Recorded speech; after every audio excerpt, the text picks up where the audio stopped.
So hello friends, welcome to another video of stock market. आज हम discuss करने वाले अंबर एंटरप्राइज के बारे में, जहां पे हम इसका Q4 का रिजल्ट भी एनालिसिस करेंगे एंड आपको ये भी बताएंगे स्टॉक का नेक्स्ट टारगेट क्या होने वाला है एंड फॉर लॉन्गर हॉराइजन ये स्टॉक कितना बढ़िया है फॉर आपके लिए। सो कंपनी इनकॉर्पोरेट 1956, कंपनी तो बहुत पुराना है and 23.6% share is the total room air conditioner market. So India का जो एयर कंडीशनर मार्केट है उसमें 23.6% मार्केट शेयर सिर्फ अंबर एंटरप्राइज के पास है। So it's a giant in air conditioner segment. Now अगर कंपनी के बारे में कुछ डिटेल्स चीजों को और ध्यान से देखें, so largest induction motor manufacturer for the HVAC industry in India. अगर इनका प्रोडक्ट पोर्टफोलियो देखे, सो इन दैट केस ये डिजाइनिंग के साथ साथ tooling, validating to final assembling and testing, ये सारी चीज़ों को कंटिन्यू करते हैं। नाउ एयर कंडीशन से इनको 61% का रेवेन्यू जनरेट होता है, जिसमें window air conditioner, indoor units, outdoor unit, split air conditioner, सारी चीज़ें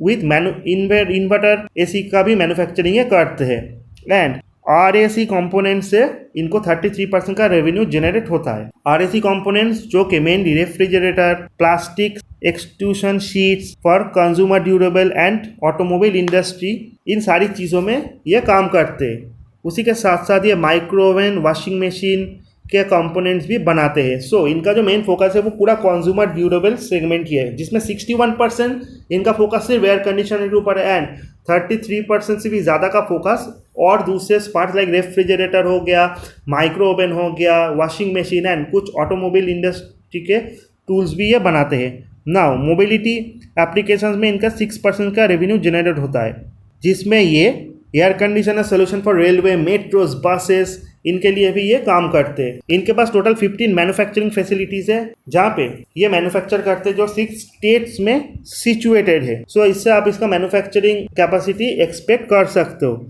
एंड इन इंडिया ये डिफरेंट प्रोडक्ट सेगमेंट की तरफ भी फोकस कर रहे हैं। अगर कस्टमर्स देखें तो उसमें MNC client like Amazon, Samsung शामिल है and domestic like Flipkart, Godrej. उसी के साथ साथ गवर्नमेंट, रेलवे, मेट्रो से भी इनको बहुत सारे प्रोजेक्ट मिलते हैं, BEML, CWL, DMRC। उसी के साथ साथ डिफेंस सेक्टर में भी ये फोकस करते हैं, like Bharat electronic limited and telecom department के साथ साथ बसेस सर्विस के साथ की इनका कोलैबोरेशन है। It's a top 10 RAC brands of India. Now ये था अंबर एंटरप्राइज के बारे में कुछ बेसिक चीज़ें। नाउ अगर हम इनका मार्केट कैप देखें, ऑलमोस्ट 9191 है। स्टॉक के जो मेन प्रॉब्लम है स्टॉक में करेक्शन, स्टॉक में ऑलमोस्ट 1000 रुपीज़ का करेक्शन हम देख चुके हैं, 3368 से 2728। हालांकि इसका 52 वीक्स लो था 1200 के पास, यानी आपने 52 वीक्स लो से इस स्टॉक ने 300% का रिटर्न दिया। उसके बाद इसमें करेक्शन आया। स्टॉक का P 113 है, जो कि एक्सपेंसिव है ऐसा हम कह सकते हैं। ROE 9.26 and ROCE 9.26 and ROE 5.97% है। ना अगर हम इस चार्ट को देखें तो आप देख सकते हो कि फरवरी 2021 के बाद स्टॉक ने बहुत अच्छा जंप हमने देखा है, लेकिन लास्ट 1 मंथ में स्टॉक में बहुत बड़ा करेक्शन हमको देखने को मिला है। सो इसका जो मेन कॉज है stock trading 5.73 time profit book value. Company has low return of equity as we said.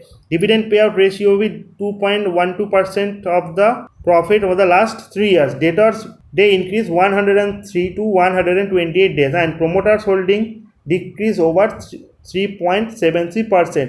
अगर हम इनका जो मेन कॉम्पिटिटर्स है उसके साथ अगर हम इनका कंपैरिजन करें, so just like Honeywell automation, या फिर अगर हम हनीवेल ऑटोमेशन के साथ इनका अगर पीएस के साथ कंपेयर करें तो जस्ट लाइक हनीवेल ऑटोमेशन जो है इनका एक कॉम्पिटिटर्स है, मार्केट कैपिटलाइजेशन वो बहुत बड़ा है लेकिन PE 100 के नीचे है। सो PE वाइज इस कंपनी का वैल्यूएशन बहुत एक्सपेंसिव है, ऐसा हम कह के चल सकते हैं। अगर क्वार्टरली रिजल्ट को देखें तो रिजल्ट तो में सेल्स में अगर हम क्वार्टर ऑन क्वार्टर देखें तो डबल हो गया है सेल्स। ना ऑपरेटिंग प्रॉफिट मार्जिन भी मोर देन डबल हो गया है, 63 से 141 करोड़। ना नेट प्रॉफिट देखें 27 से 75 करोड़। सो इतना बड़ा जंप होने के बाद क्यों स्टॉक गिर रहा है, इसके बारे में भी हम डिटेल्स में डिस्कस करेंगे। नाउ ऐसा नहीं कि स्टॉक प्रॉफिट बढ़ने के पीछे अदर इनकम शामिल है, प्योरली इनका सेल्स बढ़ा है एंड सेल्स बढ़ने के कारण इनका प्रॉफिट भी बढ़ा है। अगर हम इसको ईयर ऑन ईयर कंपेयर करें तो ईयर ऑन ईयर सेल्स में हम गिरावट देख सकते हैं, जो कि स्टॉक के फॉल के पीछे मेन रीजन है। ऑलमोस्ट 1000 करोड़ का fall in year on year cell. Operating profit 312 crore से 220 करोड़ तक गिरा है। नेट प्रॉफिट 158 करोड़ से 82% गिरा है। सो अगर हम दिसंबर क्वार्टर तक भी देखें, सो इसका परफॉर्मेंस बहुत अच्छा हम नहीं कहेंगे, लेकिन प्रेजेंट क्वार्टर में इसका प्रॉफिट बहुत अच्छा है। सो अगर ऐसा ही ये प्रॉफिट मेंटेन करता रहा, सेल्स मेंटेन करता रहा, तो नेक्स्ट ईयर में जब रिजल्ट डिक्लेयर होगा उसमें हम शानदार इंक्रीमेंट देखेंगे ना। स्टॉक का कंपाउंडिंग सेल्स ग्रोथ 5 साल में 23% है, profit growth 28% in the last 5 year, जो कि अच्छा हम कहेंगे।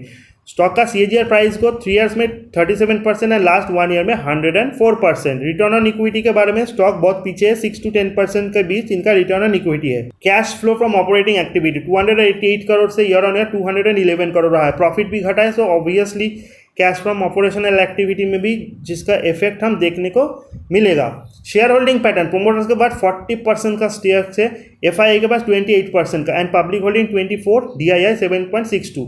सो FII के पॉइंट ऑफ व्यू से ये स्टॉक उनके रडार में है, ऐसा हम कह के चल सकते हैं। सो ये था अंबर एंटरप्राइजेस के बारे में एक शॉर्ट एनालिसिस। इसका पी अभी 100 के ऊपर है, एक टाइम तो इसका पी और भी ज़्यादा था, लेकिन करेक्शन इज गुड। सो ये जो इस वैल्यूएशन पे अगर इससे और भी गिरता है 2500 के नीचे अगर ये आ जाता है, सो आपको लॉन्गर हॉराइजन के लिए शायद इसमें इन्वेस्ट करना चाहिए, क्योंकि कंपनी का जो ओवरऑल परफॉर्मेंस है वो अच्छा है comparing to December quarter. And आप लोगों को पता ही है कि गर्मी के टाइम AC का डिमांड कितना रहता है। सो मार्च के बाद जो नेक्स्ट क्वार्टर होगा उसमें भी ये शानदार रिजल्ट डिक्लेयर करेगा। सो फॉर नेक्स्ट 3 मंथ भी ये स्टॉक आपके रडार में होना चाहिए। वीडियो अच्छा लगे, इन्फॉर्मेटिव लगे तो चैनल को लाइक, सब्सक्राइब और शेयर करना मत भूलिएगा। मिलते हैं अगले नेक्स्ट वीडियो में, तब तक के लिए गुड बाय।